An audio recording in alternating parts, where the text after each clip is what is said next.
하나님께서 오늘 우리에게 주신 말씀을 보시겠습니다. 요한복음 4장 31절에서 38절까지 말씀입니다.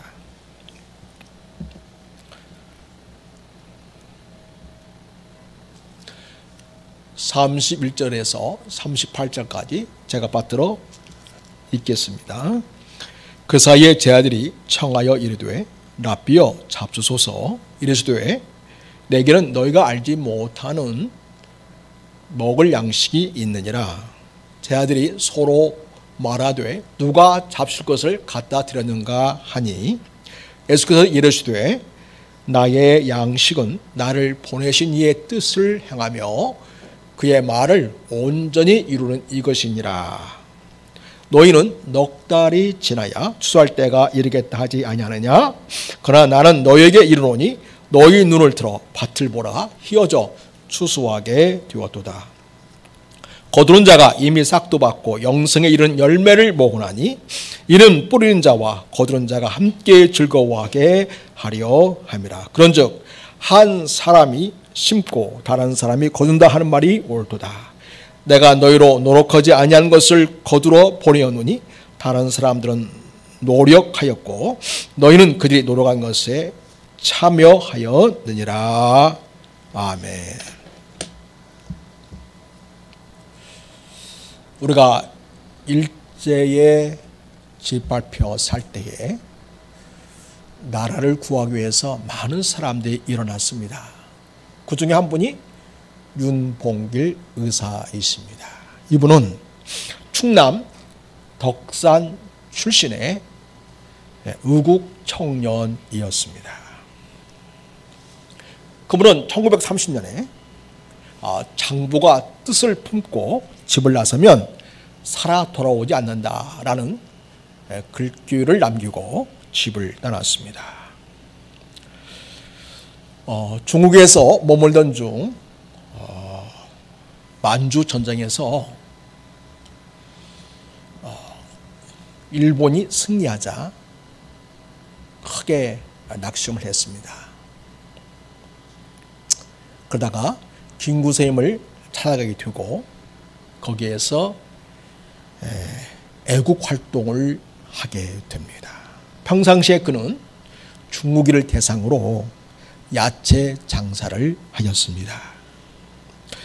그러던 중에 한국 애국 단원이었던 이 윤봉길 의사는 상해 홍구공원에서 열리는 일왕의 생일 축하 그리고 전승 축하 기념식이 열리는데 이때 이를 교회로 삼아서 폭탄 의거를 단행하기로 마음을 먹었습니다. 그리고 준비를 했습니다. 1932년 4월 29일 11시 30분에 그 폭탄 의거를 실행에 옮겼습니다. 그리고 그 기념식장에 참석했던 상하이 파견군 일본 총사령관 시라카와 요시노리 그리고 일본 거류 민단장 가와바타 사바스쿠라는 사람들이 죽었습니다. 윤봉길 의사는 일본군에 의해 체포되었고 일본 군법회의에서 사형을 선고받습니다. 그리고 1932년 12월 19일에 총살로 순국을 하시게 되었습니다. 이 폭탄 거사를 하기 전에 윤봉길 의사에게는 두 아들이 있는데 그 두 아들에게 이렇게 편지를 씁니다. 강보에 쌓인 두 병정에게 내 아들 모순과 담에게 너희도 만일 피가 있고 뼈가 있다면 반드시 조선을 위하여 용감한 투사가 되어라. 태극에 깃발을 더 날리고 나의 빈 무덤의 앞에 찾아와 한 잔 술을 부어 놓으라. 그리고 너희들은 아비 없음을 슬퍼하지 말아라. 사랑하는 어머니가 있으니 이렇게 하면서 얘기를 쭉 해나갑니다. 안중근 의사가 폭탄 의혹으로 군사 재판을 받고 사형에 이제 처해질 위기에 있을 때 어머니 조마리아 여사는 아들에게 수의 한 번을 보냅니다. 그리고 편지 한 통을 보냅니다. 그 편지에는 이런 내용이 있습니다. 내가 항소를 한다면 그것은 일제의 목숨을 구걸하는 것이다. 나라를 위해 땀 마음 먹지 말고 죽어라. 비겁하게 삶을 구걸하지 말고 대의에 죽는 것이 어머니에게 효도하는 것이다. 이렇게 편지를 보냅니다. 그의 어머니 마리아는 아들 눈몽기를 사랑하지만은 혈육의 정보다 더 가치 있고 고귀한 삶의 선택이 무엇인지를 가르치고 있습니다.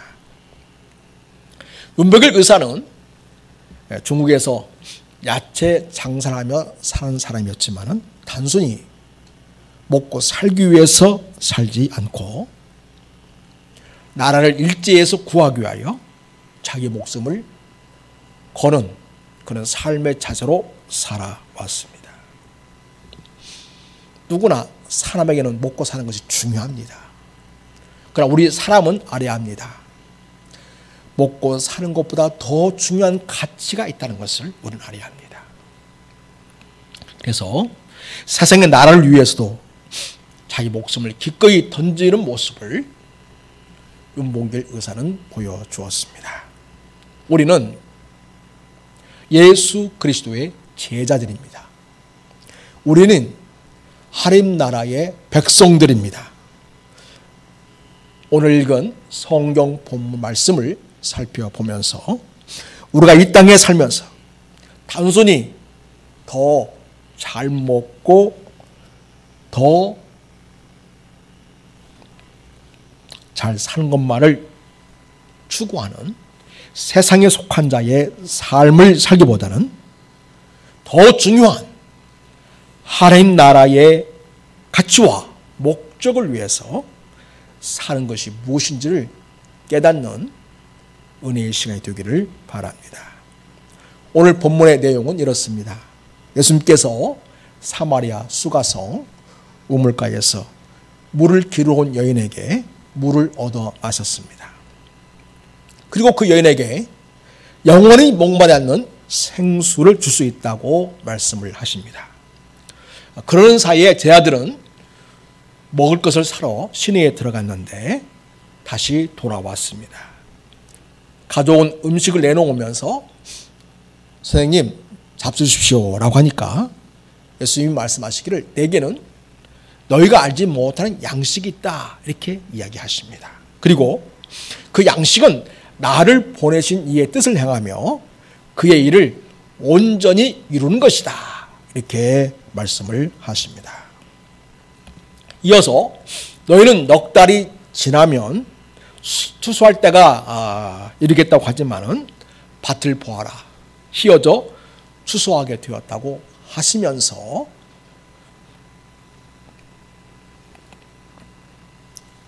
영혼을 추수하는 일에 대해서 주님이 말씀하신 것을 보게 됩니다. 먼저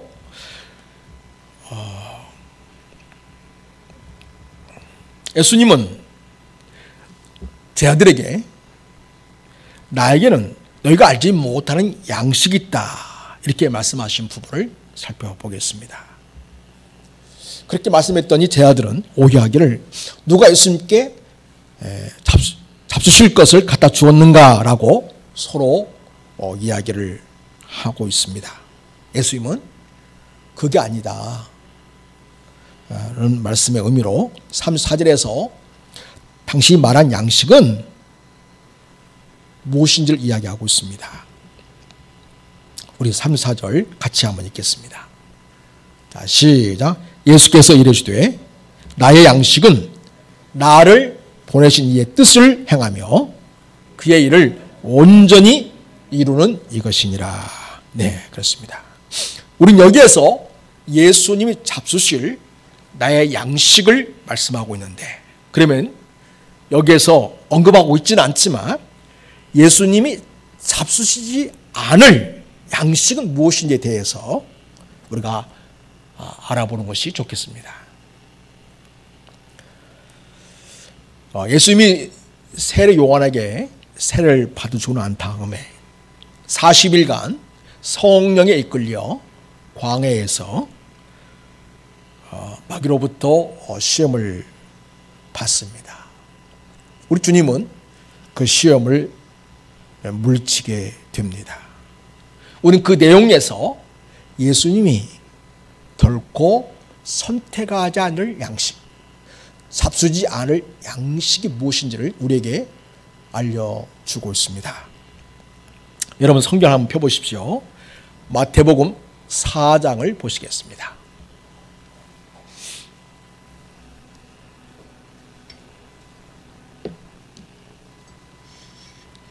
자, 여러분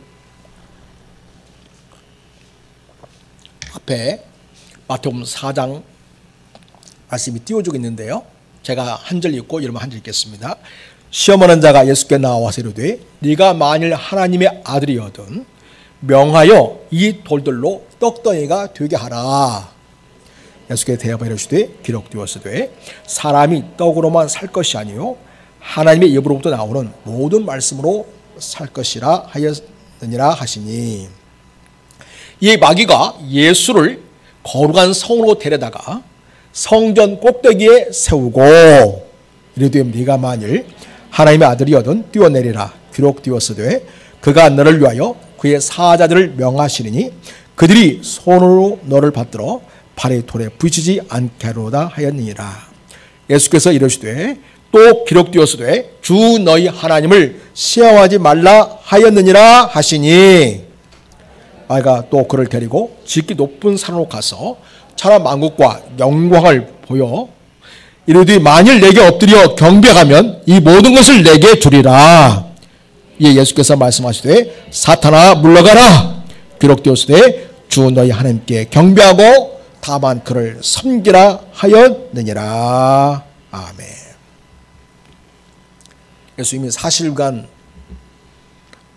아무것도 드시지 않았습니다. 얼마나 배가 고프겠습니까?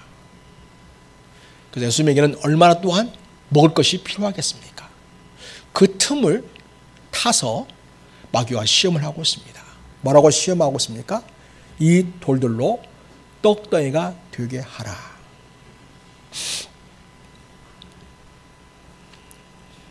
먹는 일로 우리에게 시험이 올 수 있습니다. 먹고 사는 일은 참 중요합니다. 그런데 이것이 마귀의 힘이 될 수 있습니다. 그럼 우리가 먹고 살기 위해서 얼마나 아침 일찍부터 늦게까지 수고하고 있습니까? 특별히 우리 교우들 중에는 하루 3교대로 번갈아 가면서 일을 하는데 얼마나 고단하고 애쓰십니까?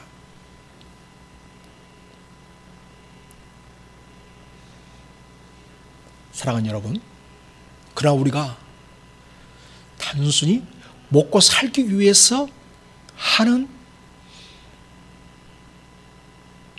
일이 되지 않기 위해서는 사단이 우리 마음속에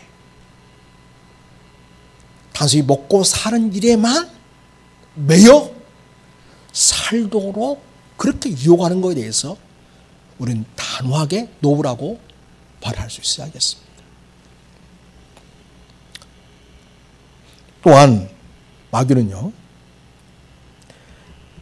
예수님의 명예심을 충동시켜서 예수님을 높여주는 일 같은 것으로 시험하고 있음을 보게 됩니다. 5절에서 마태복음 4장 5절 보면 예수님을 어디로 데려갑니까? 거룩한 성으로 데려갑니다. 성전 꼭대기에 세웁니다. 그리고 이렇게 말합니다. 네가 만일 하나님의 아들이거든 뛰어내리라고 말합니다. 여러분, 여기에서 내가 얼마나 대단한 존재인지를 보일 수 있는 조류의 찬스가 될 수 있겠죠. 여러분, 뛰어주는 주님이 뛰어내릴 수 있습니까? 없습니까? 그럴 능력이 있습니까? 없습니까? 예수님에게. 충분히 있죠. 천사가 안 받들어 주어도 예수님이 다치지 않을 수 있는 그런 능력은 얼마든지 있습니다. 그런데 지금 예수님이 가신 그 능력과 또 네가 뛰어내린다 하면 천사들이 사자들이라고 표현하고 있지 않습니까? 사자들이 너를 받들어서 다치지 않게 할 것이다. 이렇게 얘기하면서 한번 뛰어내려봐라 이렇게 얘기합니다. 이렇게 예수님을 높이는 듯이 하면서 결국은 마귀의 말에 결국은 굴복하는 명예심으로 시험하는 그런 부분을 보여줍니다. 여러분, 나는 우리 성도들이 가능하면 주어진 직장에서 여러분이 능력을 잘 발휘하고 주어진 일들을 성실히 잘 감당해서 여러분 직장에서 높임받기를 바랍니다. 정상적인 코스로 여러분이 잘 되기를 축복합니다. 그러나 여러분, 일상적인 이런 높임받는 일이 때로는 사단의 시험이 들 수 있다고 하는 것입니다. 우리 주님처럼 마귀의 시험에 대해서 그것을 잘 분별하고 단호하게 이렇게 말할 수 있기를 바랍니다. 주 너희 하나님을 시험하지 말아라. 하나님의 말씀을 가지고 장난치지 말아라. 이런 마귀의 속셈에 대하여 여러분 단호하게 이렇게 말할 수 있기를 바랍니다. 또한 세 번째로 예수님께 온 세상의 만국의 그런 천하만국의 영광을 보여주면서 이것을 너한테 주겠다 이렇게 말합니다. 그래서 보여주는 일 그리고 만국을 소유하는 일로 예수님을 시험하고 있습니다. 8절에 보면 마귀가 또 그를 데리고 지극히 높은 산으로 가서 천하만국과 그 영광을 보여주면서 이르되 만일 내가 엎드려 경배하면 이 모든 것을 내게 주리라. 한 번만 네가 나한테 엎드려 경배한다면 내가 이걸 다 주겠다 이렇게 얘기합니다. 영화에도 그런 장면 많이 나오지 않습니까? 네가 한 번만 네가 엎드리면 내가 모든 걸 다 주겠다. 그런데요, 그게 바로 마귀가 우리를 유혹하는 아주 잘 써먹는 방법 중에 하나입니다. 한 번만 교회 안 가도 되잖아. 꼭 가야 되니? 이런 식이죠. 야, 한 번만 네 양심을 조금 접고 실제 이익을 얻으면 되지 않니? 이게 다 사단의 전략이죠. 예수님 어떻게 대처합니까? 예수께서 말씀하시되 사탄아 물러가라. 기록되시되 주 너희 하나님께 경배하고 다만 그를 섬기라 하였느니라. 이렇게 사단은요, 말씀을 가지고서 우리의 육신적인 그런 욕구나 먹는 일이나 혹은 명예나 우리 자신을 높여주는 일이나 그리고 영광 그리고 뭔가를 더 많이 가지고 소유하고 무엇인가를 장악하고 하는 그런 방식으로 우리를 유혹합니다. 그럴 때에 우리는 분별력을 가지고 사탄아 물러가라 라고 단호하게 대처할 수 있어야겠습니다. 여러분, 사람은요 명예도 먹고 살고 사람은 영광도 먹고 삽니다. 또 많이 가지는 것을 먹고 삽니다. 그런 본적 욕구가 우리에게 있음을 보게 됩니다. 그런데 이것이 하나님께서 은혜로 주신 선물인지 하나님께서 우리에게 주시는 축복의 결과로서 주어지는 것인지 아니면 이것이 사단의 유혹이거나 사단의 시험인지를 잘 분별해서 여러분이 믿음 있는 선택을 할 수 있기를 바랍니다. 이렇게 예수님은 먹어서는 안 될 양식에 대해서 단호하게 물리치셨습니다. 우리들도 우리에게 주어진 것들이 주님의 은혜의 선물인지 아니면 마귀의 유혹의 시험인지에 대하여 잘 분별하고 성령의 인도함을 따라서 시험을 물리치고 승리하기를 바랍니다. 우리 예수님이 사마리아 수가성에 그 여인을 만나러 오기 전에 우리 주님은 배가 고프시니까 종호 때쯤 되었으니까 이 여인을 만나기 전에 얼마든지 신으로 들어가서 제자들과 함께 가서 거기서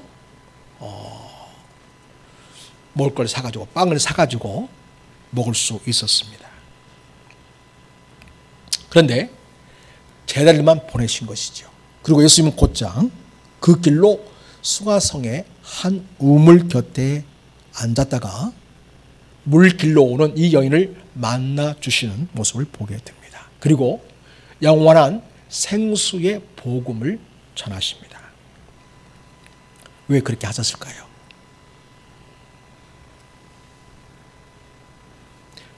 이 한 영혼이 중요하기 때문에 그랬습니다.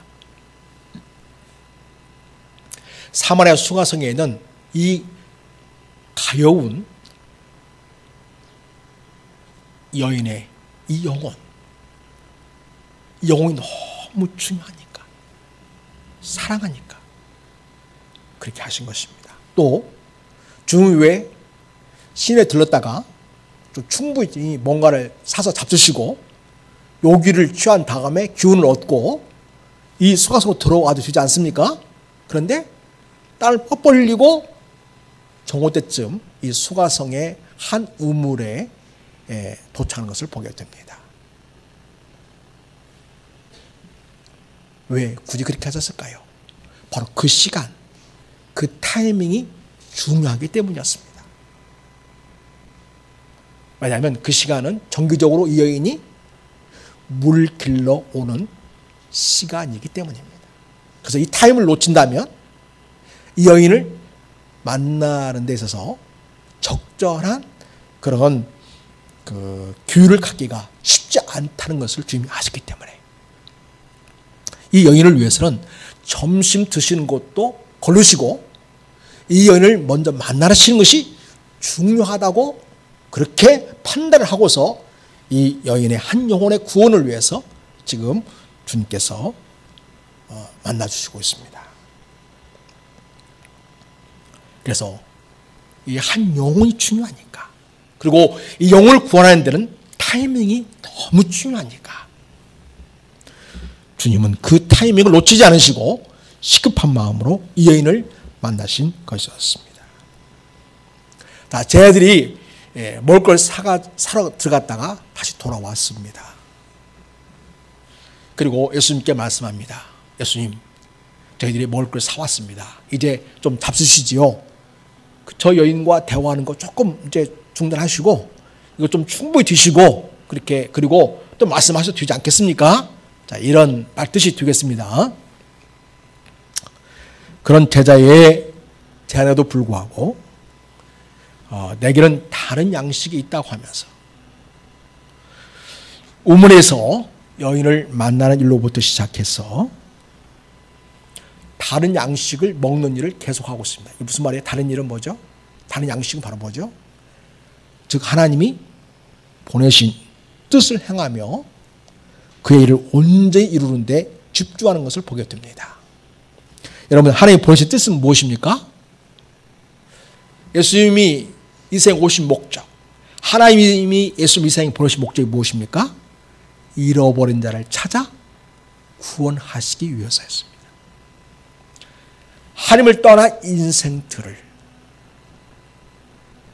다시 하나님과의 관계를 회복하고 그들이 영원한 생명을 얻도록 하시기 위함이었던 것입니다.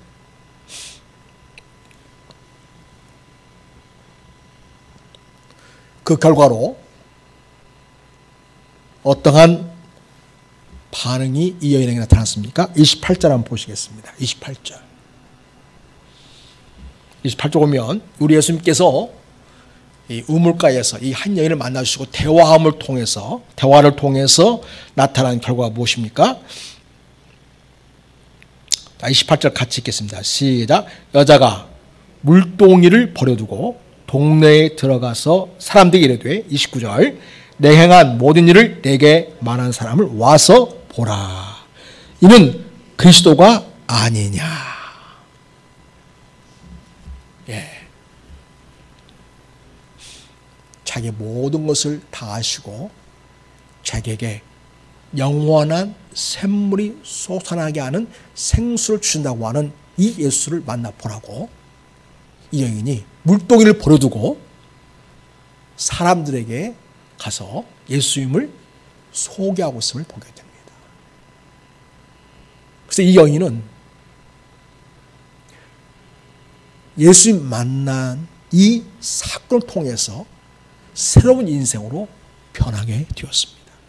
여러분, 이 여인이 점심때에 물을 길러왔다는 것은 뜨거운 태양 볕이 한참일 때 온다는 것입니다. 그때 사람들은 거의 움직이지 않습니다. 그때는 점심을 일찍 먹고 대개는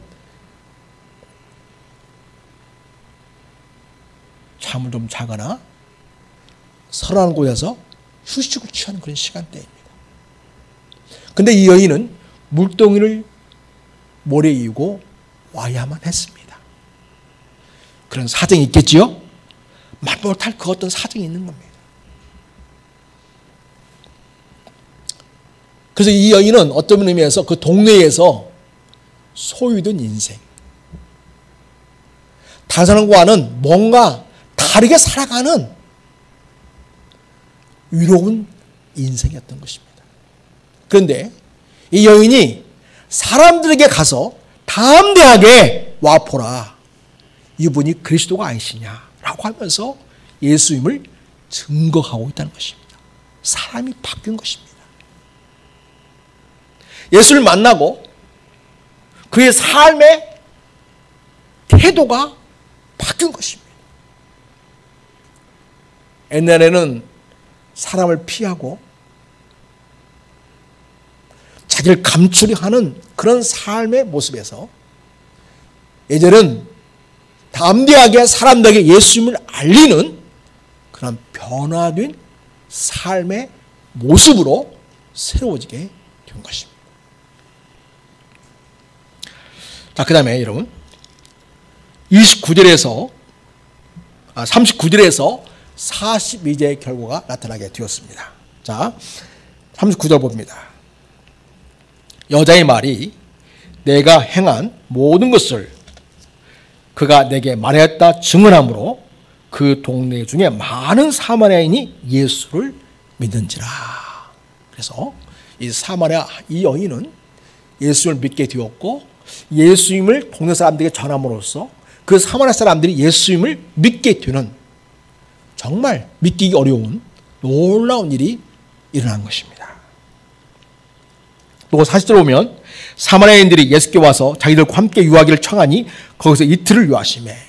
사마리아 사람들이 예수를 믿을 뿐만 아니라 예수님 제발 우리 동네에 더 머물다가 가 주십시오 이렇게 얘기한 거죠.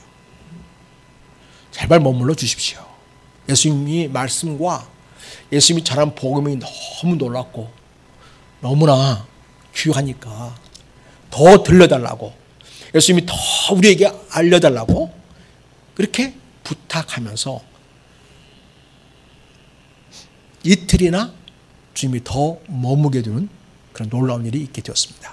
여러분, 사마리아 이 소가성의 여인이 예수님께 한 말 중에 우리가 좀 상황이 만나는 데 있어서 상황이 적절치 않다는 그런 느낌을 받는 말이 있지 않습니까? 당신은 유대인으로서 어찌하여 사마리아인이 나와 내게 와서 물을 달라고 하십니까? 이렇게 말합니다. 이 말은 유대인들은 사마리아인들과 상종하지 않습니다. 말을 섞지 않습니다. 더더군다나 여자에게 더더욱 그러합니다. 그 당시의 정서는 지난주에 말씀드린 것처럼 사마리아 사람들은 아수르의 공격에 의해서 지배를 받았고 아수르의 지배로 인해서 그때는 혼혈 정책을 썼습니다. 그래서 자기 나라 아수르의 나라 사람들을 사마리아로 데려와 가지고 사마리아 사람들과 함께 강제 결혼을 하게 한 거죠. 그래서 피가 섞이게 한 것입니다. 그래서 사마리아인이 갖고 있는 아브라함의 자손이라고 하는 순수한 혈통을 잃어버리게 한 것이죠. 그래서 완전히 피를 섞어가지고 아수르가 지배하는 그 통치에 굴복하게 하는 그런 전략을 썼던 것입니다. 이렇게 해서 많은 세월이 흘러갔던 거죠. 그러니까 이 남쪽 유다, 아수르의 공격을 받지 않았던 이 남쪽 유다는 순한 혈통을 지킬 수가 있었습니다. 그랬던 이 남쪽 유다 사람들이 볼 때에는 사마리아 사람들이 그러려면 차라리 죽지. 왜 굴복해가지고 피를 섞는 그런 바보 같은 짓을 했냐. 이렇게까지 이제 얘기하는 거죠. 그러면서 너희들은 더 이상 너희는 아브라함 자손이 아니다. 너희들은 더 이상 상종할 만한 인간들이 아니다. 이렇게 해가지고 담을 쌓고 인간 취급을 안 해왔던 것이죠. 유대인들은 사마리아 사람들이 그런 생각을 하고 살았습니다. 그런데 예수님은 그걸 깨뜨리신 것입니다. 지금 사마리아 남자 만나는 것도 엄청난 이슈가 될 만한 사건입니다. 그런데 여인을 만나주고 있습니다. 이 여인을 만난 것도 엄청난 이슈인데 그 동네 사람들이 이틀이나 머물면서 함께 있어 달라고 하니까 예수님이 거기에서 머물면서 이틀이나 함께 지냈다고 하는 것은 이건 정말 어마어마한 대서특별할 사건인 것입니다. 그 당시는 상상할 수 없는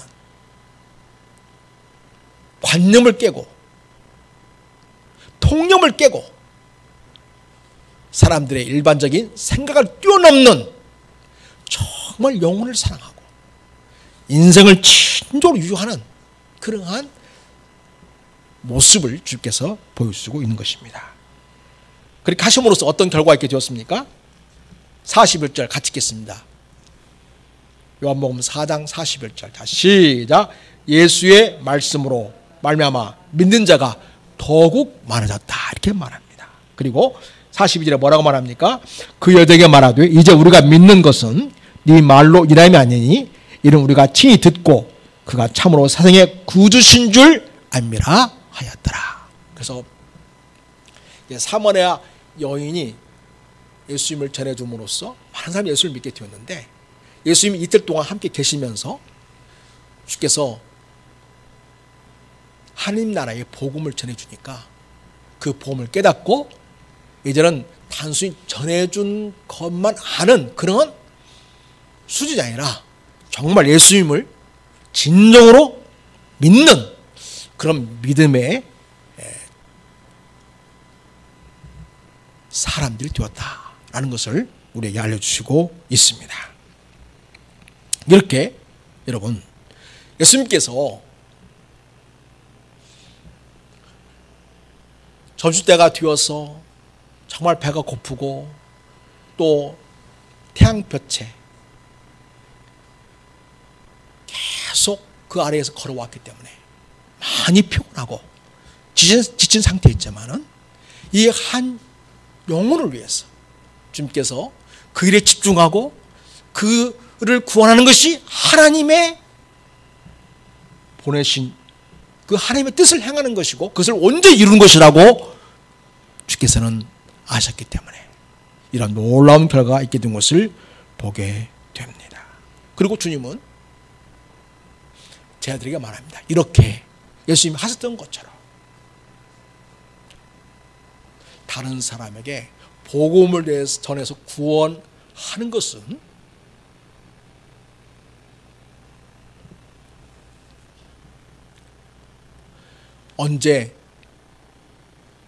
언제고 미룰 일이 아니라 지금 해야 할 일이라고 알려주고 있습니다.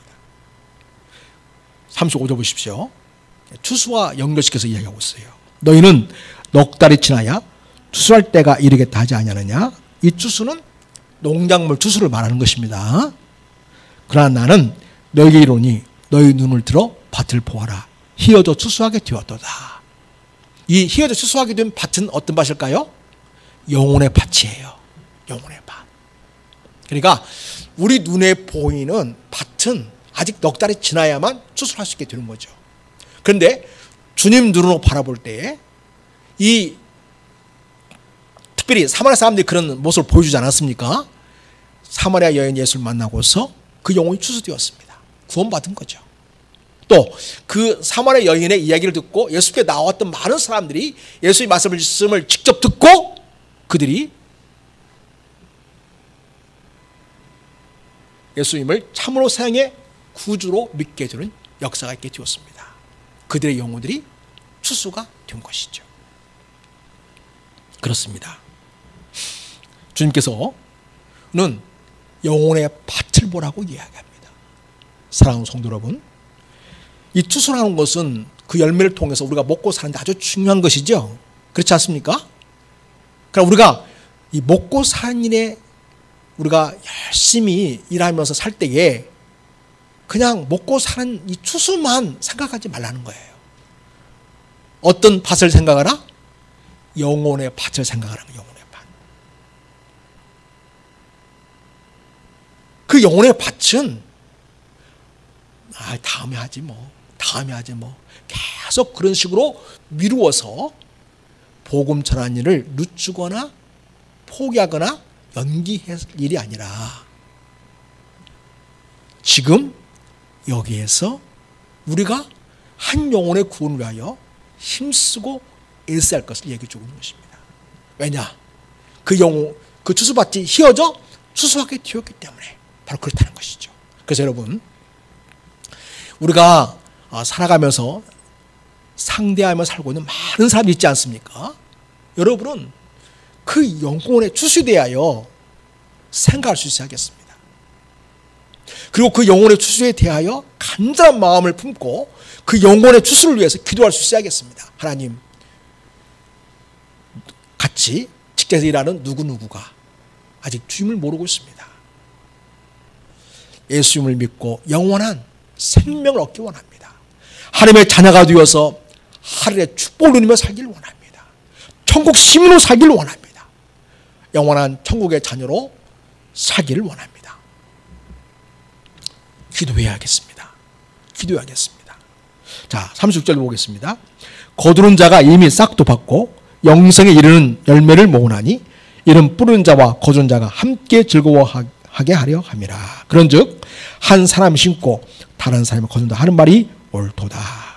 내가 너희로 노력하지 않은 것을 거두러 보내었노니 다른 사람들은 노력하였고 너희는 그들이 노력한 것에 참여하였느니라. 여러분, 어떤 경우에는 여러분이 다른 사람에게 예수 믿을 것을 이렇게 이야기했는데 별로 반응을 안 볼 수 있습니다.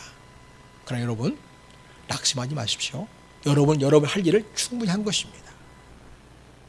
또 다른 사람이 그 영혼에게 또 복음을 전할 기회를 가질 것입니다. 그리고 누군가에 의해서 그 영혼은 결국 교회로 인도함 받고 예수 믿게 되고 하나님의 자녀가 되어서 천국 자녀로 살게 될 것입니다. 이게 다 가치 있는 일을 한 거예요. 심는 자도 있고 부르는 자도 있고 거두는 자도 있고. 그런데 주님께서는 다 똑같은 공이 있다고 인정해 주신다는 것입니다. 이렇게 사랑하는 여러분, 뿌린 자와 거둔 자가 함께 즐거워하는 이 기쁨에 여러분이 꼭 참여할 수 있기를 바랍니다. 요즘 코로나 때문에 교회가 아주 실망스러운 모습들을 세상에 보여주었습니다.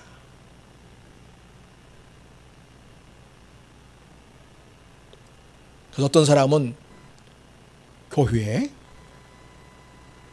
미운 마음을 갖고 계란을 던졌습니다.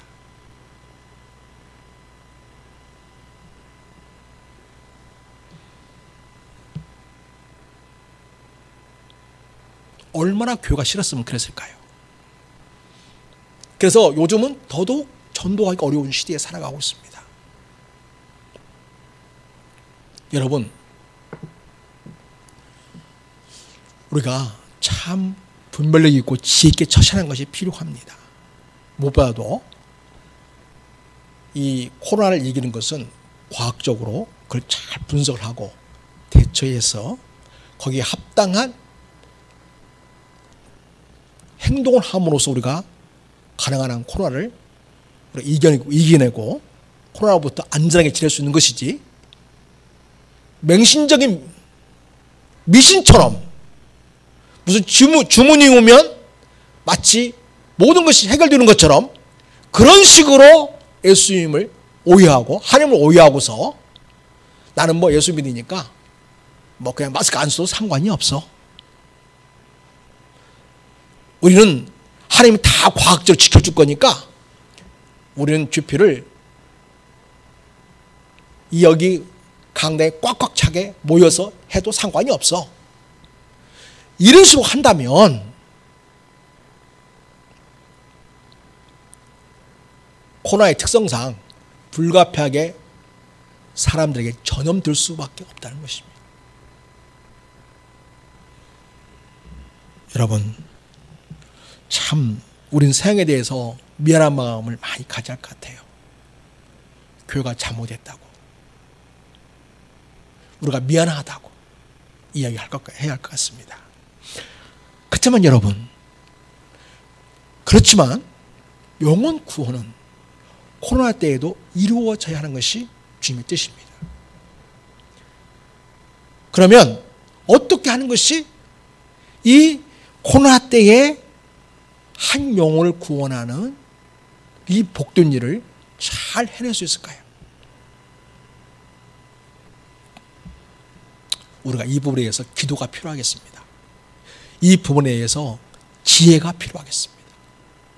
이것을 놓고 고민하고 선생님께 묻고 연구하고 지혜를 구하고 신중하고, 그러나 그 가슴은 정말 따뜻하게 그렇게 사람을 대함으로써 이루어질 수 있겠습니다. 사랑하는 여러분, 힘든 때일수록 더 다정하게, 더 따뜻하게, 더 큰 사랑으로 사람들 품어주고 보듬어주고 이해해주고 배려해주고 사랑해 주시기를 바랍니다. 요즘 사람들이 굉장히 마음이 힘들어져 있습니다. 그리고 우리가 서로 만나면 안 된다고 얘기하잖아요. 그렇지만 한쪽에는 또 어떤 마음이 있어요. 사람을 만나고 싶어하는 마음이 간절합니다. 왜? 사람을 만나면서 사는 것이 이 사회적 존재로서 우리가 자연스러운 삶이거든요. 이 자연스러운 삶이 지금 이루어지지 않고 있는 것이죠. 그러니까 우리가 조심하되 마스크도 쓰고 장소도 잘 분별해서 우리가 하되 영혼 사랑하는 일을 멈춰서는 안 된다는 것입니다. 사랑하는 여러분, 같이 일하는 직장인들에게 여러분 그들을 사랑한 마음으로 대하십시오. 너무 따지지 마십시오. 여러분이 그들을 이겨먹으려면 하지 마십시오. 때로는 져주십시오. 여러분이 옳고 여러분이 정당하고 여러분이 몫이 당연하지만 때로는 양보하십시오. 그렇게 함으로써 사람은 느끼는 게 있거든요. 다른 사람이 억지를 쓰더라도 결국은 우리가 진실하고 우리가 정당하고 우리가 합당하면 우리가 그런 줄 알거든요. 다만 자기 자존심 때문에 또 여러 가지 자기 심리적인 불편함 때문에 그렇게 말할 수 있는 거거든요. 여러분, 우리 그리스도인들이 좀 더 낮은 자세로, 좀 더 겸손한 자세로, 좀 더 상대방을 포용하는 자세로 품어주고 이해해주고 그렇게 사랑을 보여주며 해나갈 때에 우리는 우리 주님께서 사마리아의 한 영혼을 구원할 뿐만 아니라 그 동네 사람 거의 전체를 구원하시는 것처럼 우리도 그 한 영혼을 구원할 뿐만 아니라 그 가족들과 많은 사람들 구원하는 역사를 가져오게 될 줄로 믿습니다. 사랑하는 여러분, 코로나 때이기 때문에 우리가 전도하기 어려운 때이지만 오히려 이때가 오히려 전도할 수 있는 또 좋은 기회라는 것을 기억하고 한 영혼을 귀히 여기는 삶의 자세를 가지고 하렘날의 복음을 경험하게 하는 그런 삶을 우리 성도들이 이루어갔으면 참 좋겠습니다. 안수연이라는 청년이 있습니다. 2006년에 33살의 나이로 세상을 떠난 군의관입니다. 그 군의관은 유형성 출혈열로 생을 떠나서 장례식이 진행되었습니다. 얼마나 사람이 많이 왔던지. 한경직 목사님이 돌아가신 이후로 가장 많은 조문객들이 그 장례식장에 찾아왔다고 이야기합니다. 33살, 아직 결혼도 안 한 젊은이입니다. 사람들이 놀라기 시작합니다. 아니, 젊은사가 죽었는데 그것도 군의관이 죽었어요? 왜 이렇게 많은 사람들이 찾아왔지? 찾아온 사람끼리도 서로를 잘 모릅니다. 그런데요, 거기 찾아온 사람 중에 어떤 할아버지가 이 청년의 영정 앞에서 이렇게 이야기를 합니다. 나는 이 청년 의사가 근무하던 병원 앞에서 구두를 닦던 사람이었습니다. 이 청년은 구두 닦을 일이 없으면서도 괜히 와서 구두를 닦고 필요 없이 돈을 더 많이 주고 내 손을 만지면서 할아버지 춥지 않습니까? 식사는 하셨어요? 할아버지 외로우시면 하나님 믿으세요. 하나님은 할아버지를 사랑하시거든요. 그러면서 예수님을 소개해주고 나를 붙들고 기도해 주었습니다. 이렇게 얘기를 합니다. 이 젊은 군의관의 영정사진 앞에서 오열하던 한 아주머니는 이렇게 말했습니다. 나는 이 의사가 근무하는 병원의 세탁부입니다. 내가 세탁 카트를 끌고 갈 때 아무도 나에게 관심을 가져주지 않았지만 이 청년 의사는 나를 지나치는 법이 없었습니다. 건을 멈추고 아주머니 천천히 하셔도 돼요. 요즘 얼굴이 안 좋으시네요. 어디 아프지는 않습니까? 그러면서 약도 갖다 주고 나를 위해 기도해 주고 하나님의 사랑을 전해 주었습니다. 근무하던 병원에 어린 환자가 입원을 했는데 그 환자가 퇴원하면 선물 주겠다고 약속했습니다. 그런데 그 환자는 집안 사정 때문에 몰래 퇴원해 버렸습니다. 찻을 찾아서 그 어린 환자가 살고 있는 지방의 집을 확인한 다음에 약속을 지키기 위해서 선물 꾸러미를 사들고 지방까지 갔다 오는 바보 의사였습니다. 그래서 별명이 바보 의사입니다. 병원에서 파업이 일어났습니다. 그런데 그는 환자의 곁을 떠날 수 없다고 다른 의사 동료들에게 따돌림을 당하면서까지 환자의 곁을 지키는 그런 바보 같은 의사였습니다. 그가 쓰는 이메일의 맨 마지막에는 항상 이렇게 쓰였다고 합니다. 예수님의 스티그마 안수연. 스티그마는 흔적이라는 얘기예요. 자기 삶을 통해서 예수님의 흔적이 남게 되기를 바란다는 그런 열망을 가지고 이 청년은 살았던 거죠.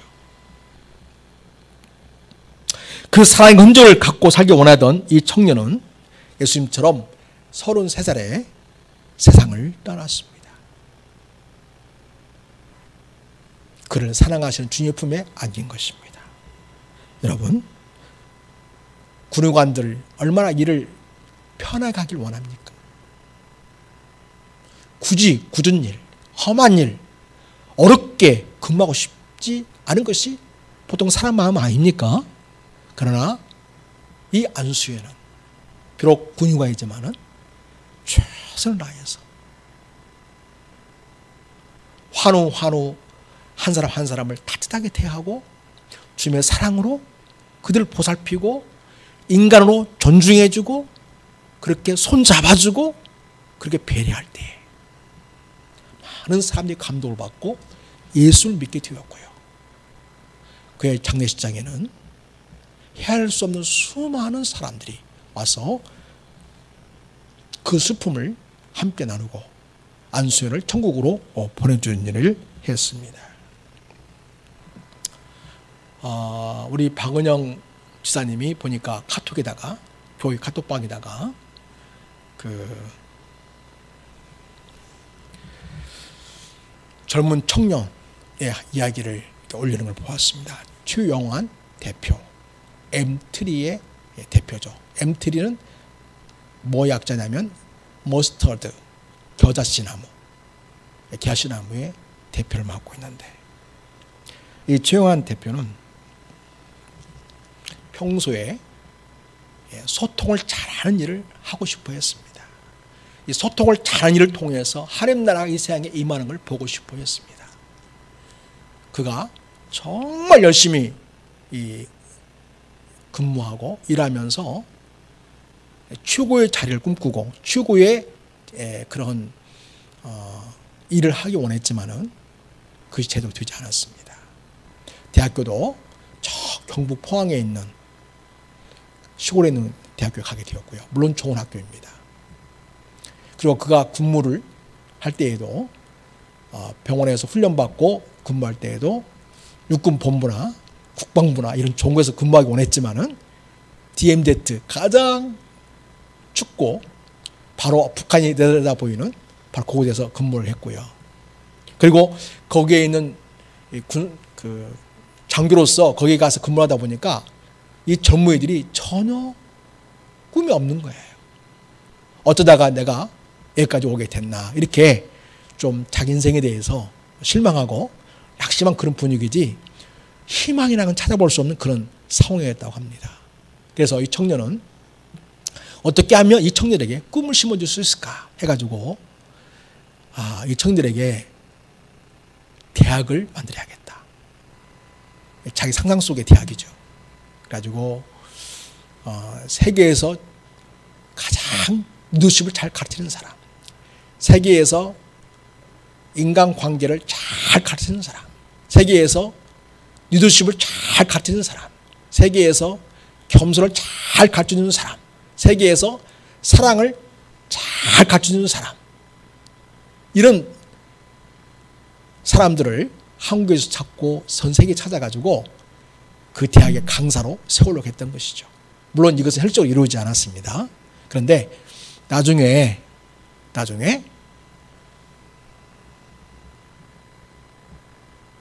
제대할 즈음에 근무 잘했다고 나중에 육군본부에서 근무하게 되는데 거기에서 별 3개 중장 스리스타가 보증하는 그런 가운데 편지를 써서 일일이 자기가 원했던 사람을 다 만나게 됩니다. 그래서 이 시대에 청년들에게 주고 싶은 말, 이게 뭡니까? 대담을 통해서 그걸 정리해가지고 책을 만들어내게 됩니다. 그 책을 본 많은 젊은이들이 꿈을 다시 찾게 되고 죽으려고 했던 자리에서 다시 생명을 얻게 되는 놀라운 일이 일어나게 됩니다. 또 미국으로 건너가서 뉴욕에서 파리와 뉴욕에 있는 젊은 화가들을 만나가지고 이 아프리카에서 배고픈 아이들에게, 비록 배고프지만 그들에게 꿈을 심어주자, 꿈을 그리게 하자 해가지고 결국은 이제 봉사하려고 했는데 따져보니까 한 2천만 원 정도가 돈이 필요했다고 해요. 그 당시에. 그러니까 2만 달러가 필요했는데 돈이 한 푼도 없는 상태에서 열심히 또 후원을 요청하고 열심히 찾아했지만 단 일부도 지원하지 못했다고 해요.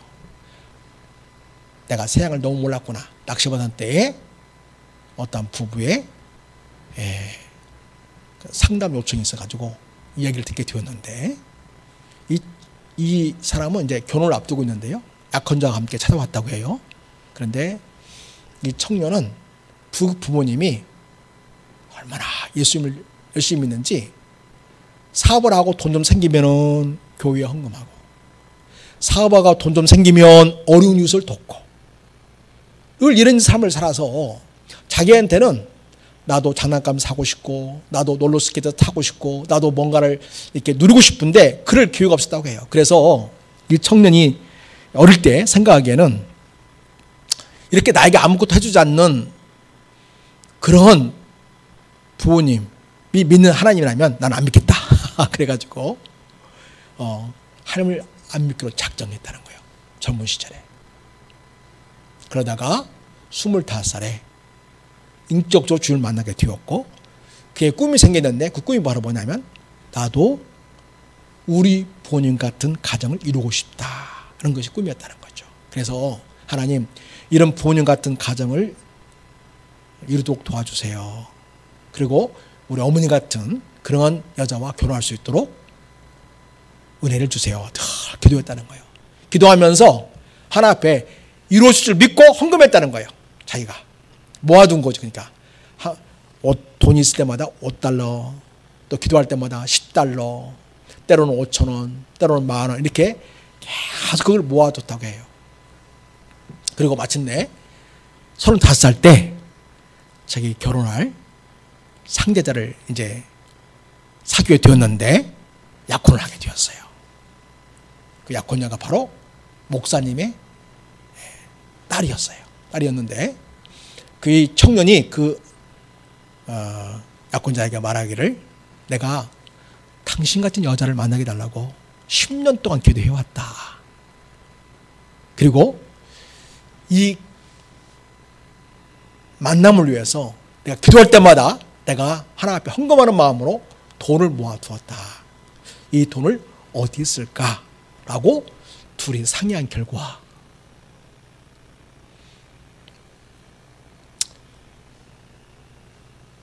아까 말씀드린 최영환 대표에게 주는 것이 맞겠다 싶어가지고 성령의 감동이 있어가지고 만나자고 해서 그렇게 이제 전달하게 됐다고 해요. 그런데 그가 수표를 전해주었는데 얼마인지 몰랐다고 해요. 맨 처음에는. 나중에 보니까 그 아프리카 아이들에게 그림을 가르쳐주기 위해서 봉사하기 위해서 필요한 자금 2천만 원, 그러니까 2만 달러가 수표에 적혀 있다는 거죠. 정확하게. 너무 놀라웠다고 말해요. 나중에 이 아이들 아프리카에서 그림을 가르쳐 줬는데 아이들이 자기 꿈을 그리게 되고 그것을 갖다가 또 이렇게 전시를 했는데 미국 시민들이 많이 와서 그 그림을 정말 많이 감상했다고 해요. 그 이유는 요즘에 많은 사람들이 꿈을 잃어버리고 살고 있는데 저 아프리카 오지 정말 먹을 것도 제대로 없고 교육도 제대로 받지 못하는 아이들이 꿈을 그리는 그림이라는 데에 그리고 그림마다 그 메시지를 그 아이들의 생각을 적어놨거든요. 그걸 보면서 사람들이 거기에 감동하고 눈물 흘리고 그래서 하나님께서 그들 통해서 하신 일을 통해서 아직 하나님을 알지 못하는 이 사람들이 결국 하나님을 바라보게 하는 그리고 하나님을 예배하게 하는 그런 결과가 있게 되었노라고 고백하는 것을 보았습니다. 사랑하는 여러분, 우리 모두는 하나님이 보내신 이 시대의 귀한 주님의 제자들입니다. 여러분, 우리는 단순히 먹고 살기 위해서 직장을 선택하고 돈을 벌고 우리 이 수준을 뛰어넘어야 주님의 제자가 되는 것입니다. 우리는 다른 양식이 있는 자들입니다. 바로 주님 말씀한 것처럼 나의 양식은 나를 보내신 이 하나님의 뜻을 행하고 그의 일을 온전히 이룬 이것이다 라고 하시던 것처럼 먹고 사는 일에만 급급한 인생의 꿈을 꾸지 말고 인생을 살리고 하나님 나라를 경쾌하고 이 땅에 하나님의 뜻이 이루어지게 하는 일에 쓰임받고자 하는 열망을 가지고 기도하고 그 꿈을 이루는 일에 여러분 인생을 아름답게 살아드리는 우리 모두가 될 수 있기를 바랍니다. 그래서 진정으로 이 시대에 단순히 끼니가 되면 때가 되면 끼니를 때우는 양식을 먹기 위한 존재로서 살아가는 것이 아니라 그 모든 것을 주께서 채워줄 줄 믿고 감사하면서 내게 주어진 모든 삶의 자리, 내가 만나는 사람들에게 바로 주님의 사랑을 경험케 하고 주님의 복음을 그들에게 전해주어서 그들 또 하나님의 자녀가 되게 하고 그래서 잃어버린 그 영혼들이 하나님께로 돌아오가는 일에 쓰임받는 우리 사랑하는 성도가 되기를 바랍니다. 우리에게는 다른 양식이 있는 자들입니다. 오늘 여러분에게도 다른 양식이 있는 자로 살아갈 수 있기를 바랍니다.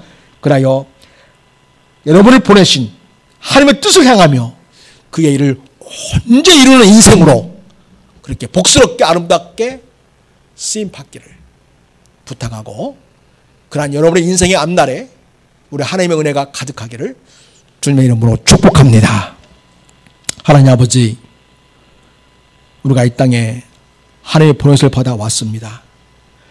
단순히 먹고 사는 일에만 급급한 인생을 살라고 하신 것이 아니라 우리를 통해서 다른 사람들이 살려지고 우리를 통해서 다른 사람들에게 구원의 역사를 이루는 참으로 하나님께서 우리를 땅에 보내신 목적, 영혼을 구원하고 그들이 하나님을 믿고 하나님 나라를 소유한 자로 살아가고 이 땅에 하나님 나라를 세워가는 일에 쓰임받게 하는 일에 우리 모두가 부름을 받던 사실을 기억하게 해주시기 원합니다.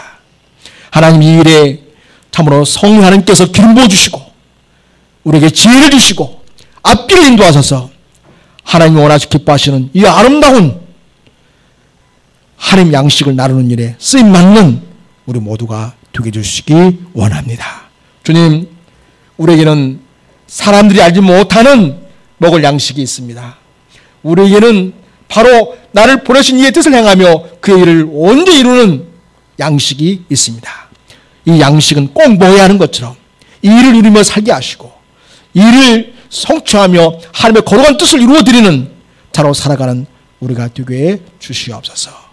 모든 말씀을 우리를 사랑하시는 예수님의 이름으로 축복하며 기도드립니다. 아멘.